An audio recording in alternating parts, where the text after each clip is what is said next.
Bienvenue à toutes et à tous pour cette exploration. Aujourd'hui, on plonge dans une histoire qui, franchement, défie un peu les pronostics habituels dans le monde du foot.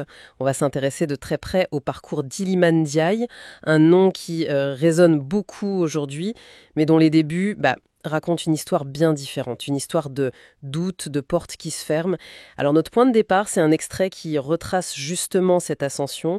Il se concentre pas mal sur ses premières années assez compliquées, et puis sur la reconnaissance qu'il a maintenant. Notre mission, si on peut dire, c'est d'aller un peu plus loin que la belle histoire. On va essayer de décortiquer ensemble cette trajectoire qui est quand même assez unique, comprendre comment un jeune, jugé pas assez bon par 6 clubs de premier plan, finit par valoir des dizaines de millions. Ok, allons-y, décortiquons ça. Oui, et ce qui est fascinant d'emblée avec Ndiaye, c'est justement ce côté pas linéaire du tout. Son histoire, c'est pas juste un exemple de persévérance, même si, bon, évidemment, ça en est un sacré, mais c'est aussi comme un miroir, en fait, pour le système de détection lui-même. Ça montre un peu ses failles, son côté parfois un peu aléatoire, quoi. Et la difficulté à évaluer certains profils, disons, atypiques. Le chemin vers le sommet, c'est rarement une ligne droite. C'est vrai que le contraste est saisissant. Pour bien mesurer d'où il vient, il faut qu'on retourne en 2016. L'extrait nous parle d'une vraie tournée des centres de formation anglais. Mais pas une tournée pour signer, plutôt pour collectionner les refus.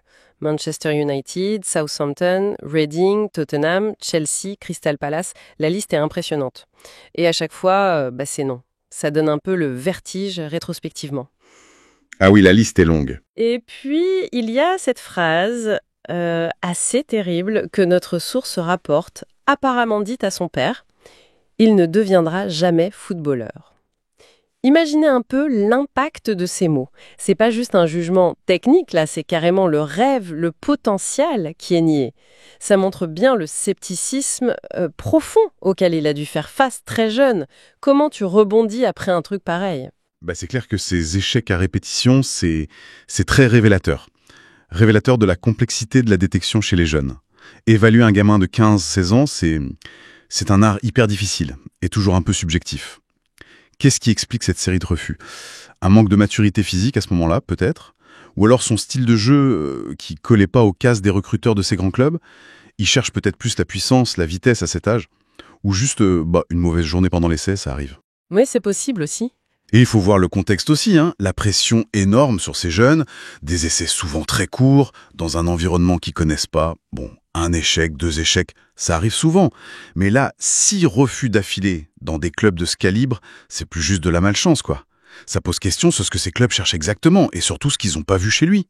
La résilience qu'il faut avoir pour encaisser ça et continuer d'y croire, elle est phénoménale. Ça montre une force de caractère assez dingue pour son âge. Mais est-ce qu'on touche pas là aussi aux limites de ces systèmes, ces détections ultra compétitives? Il n'y a pas une part d'aléa, un côté pas vu, pas pris. On peut pas non plus totalement blâmer ces clubs qui doivent choisir parmi des centaines de jeunes, non? On part des géants du foot, leur niveau d'exigence est stratosphérique. Bien sûr, l'aléa existe, aucun système n'est parfait, et la concurrence est juste féroce. Cela dit, le cas Ndiaye, comme d'autres parcours atypiques, on pense à Kanté, Mahrez, qui ont aussi éclos plus tard ou par des chemins détournés, ça suggère qu'il y a peut-être un biais dans le système. Les académies, souvent, elles cherchent des profils très spécifiques, déjà un peu formatés pour répondre aux exigences physiques, tactiques du haut niveau, immédiates. Je vois. Du coup, ça peut amener à négliger des joueurs peut-être plus frêles à un instant T, ou dont le talent, c'est plus l'intuition, la créativité balokivé, des qualités parfois plus difficiles à mesurer dans un essai classique. La répétition des refus pour Ndiaye, ça pourrait vouloir dire qu'il cochait pas les cases dominantes à ce moment-là, même si le potentiel était là. Sa persévérance est admirable, oui, mais elle met aussi en lumière ce que le système, peut-être, rate de manière un peu structurelle. Et cette persévérance, justement, elle l'emmène sur des chemins beaucoup moins classiques. C'est là que l'histoire devient vraiment intéressante, je trouve. Après les échecs dans l'élite, il disparaît pas. L'extrait mentionne qu'il signe à Bournemouth FC. Faut imaginer le truc, on passe des terrains d'entraînement de Chelsea ou Manu à un club de 5e division anglaise, niveau semi-pro, souvent réputé pour un jeu très physique, très direct. Sacré changement d'ambiance, quoi. Ah oui, c'est un autre monde.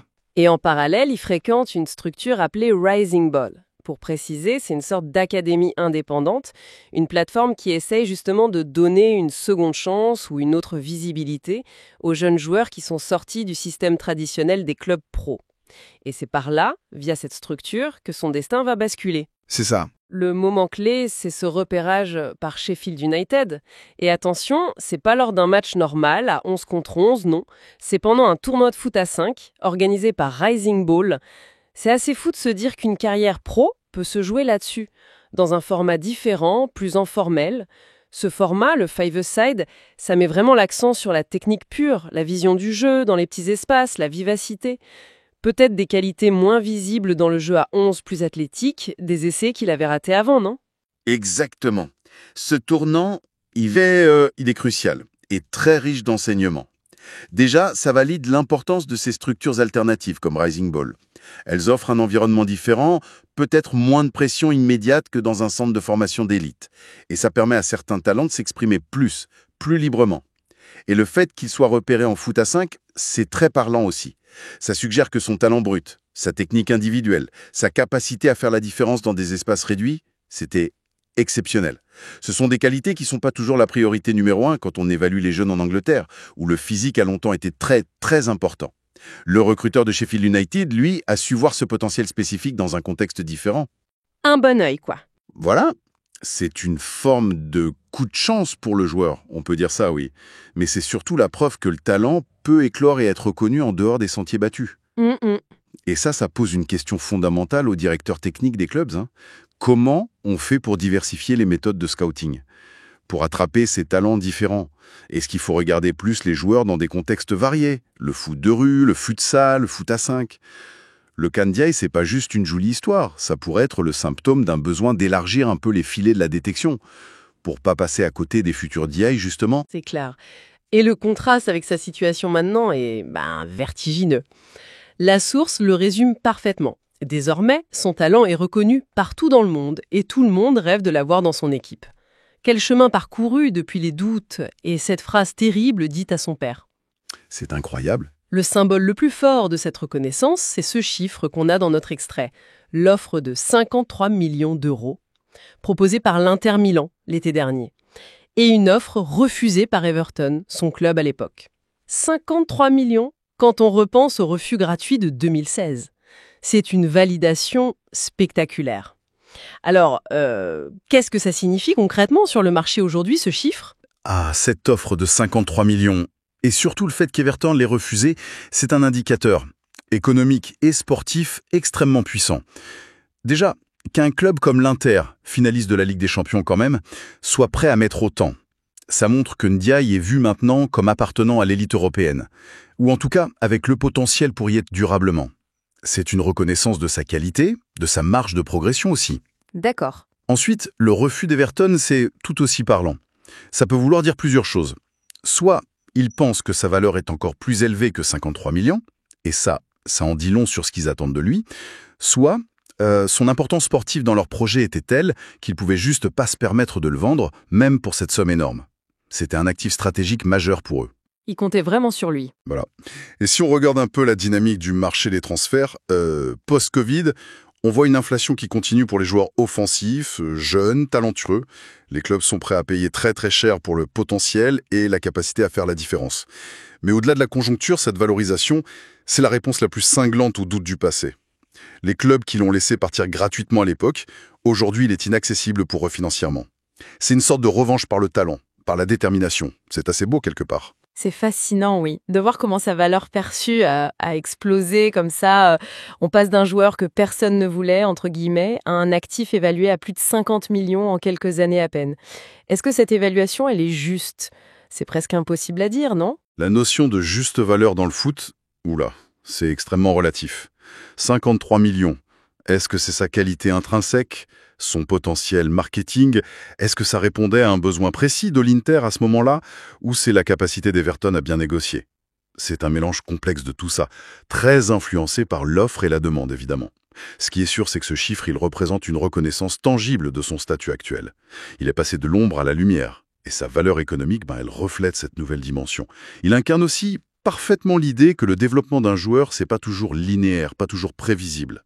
et que les évaluations faites très tôt peuvent être radicalement fausses. Alors, si on récapitule un peu ce parcours qu'on a exploré grâce à notre source, on a vraiment une trame narrative très forte. Des débuts marqués par une série de refus qui auraient pu tuer une vocation, soyons clairs, hein.